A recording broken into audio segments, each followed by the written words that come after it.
संकष्टी चतुर्थी। संकष्टी चतुर्थी भगवान गणेश को समर्पित एक अत्यंत शुभ दिन है।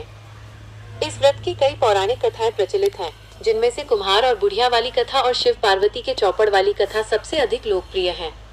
यहाँ संकष्टी चतुर्थी की सबसे प्रसिद्ध व्रत कथाएं दी गई हैं। 1. कुम्हार और बुढ़िया की कथा। सबसे लोकप्रिय। प्राचीन काल में एक नगर में एक कुम्हार रहता था।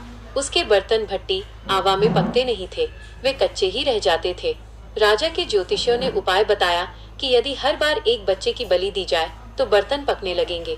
राजा के आदेश पर हर परिवार से बारी बारी से एक बच्चा बलि के लिए जाने लगा। एक दिन एक बूढ़ी औरत के इकलौते बेटे की बारी आई। वह महिला भगवान गणेश की अनन्य भक्त थी। उसने अपने बेटे को विदा करते समय उसे गणेश जी की सुपारी और दूर्वा दी और कहा, बेटा संकटहर्ता गणेश पर भरोसा रखना। उसने पूरी रात गणेश जी की आराधना की। अगले दिन जब कुम्हार ने भट्टी खोली तो वो दंग रह गया। बर्तन तो अच्छी तरह पक ही चुके थे, लेकिन वो बालक भी जीवित और सुरक्षित बैठा था। तभी से संकटों को दूर करने के लिए संकष्टी चतुर्थी का व्रत प्रचलित हुआ।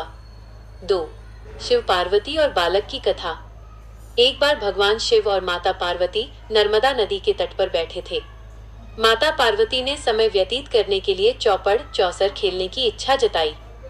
खेल में हार जीत का फैसला करने के लिए वहां कोई तीसरा व्यक्ति नहीं था, इसलिए उन्होंने मिट्टी का एक पुतला बनाया और उसमें प्राण फूंककर उसे निर्णायक नियुक्त किया। बालक ने 3 बार शिवजी को विजयी घोषित किया, जबकि माता पार्वती जीत रही थी। क्रोधित होकर माता पार्वती ने उसे लंगड़ा होने का श्राप दे दिया।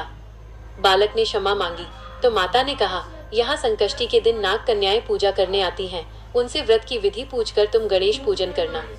बालक ने वैसा ही किया और गणेश जी ने प्रकट होकर उसे श्राप मुक्त कर दिया। बाद में स्वयं भगवान शिव ने भी माता पार्वती को मनाने के लिए ये व्रत किया था।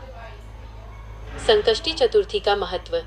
संकट नाश, जैसा कि नाम से स्पष्ट है, संकष्टी का अर्थ है संकटों को हरने वाली। संतान की रक्षा। माताएं विशेष रूप से अपनी संतान की लंबी आयु और सुरक्षा के लिए यह व्रत रखती हैं। चंद्र दर्शन। इस व्रत में रात को चंद्रमा को अर्घ्य जल देने के बाद ही व्रत खोला जाता है। क्या आप आज की चतुर्थी के लिए पूजा विधि या शुभ मुहूर्त के बारे में जानना चाहेंगे?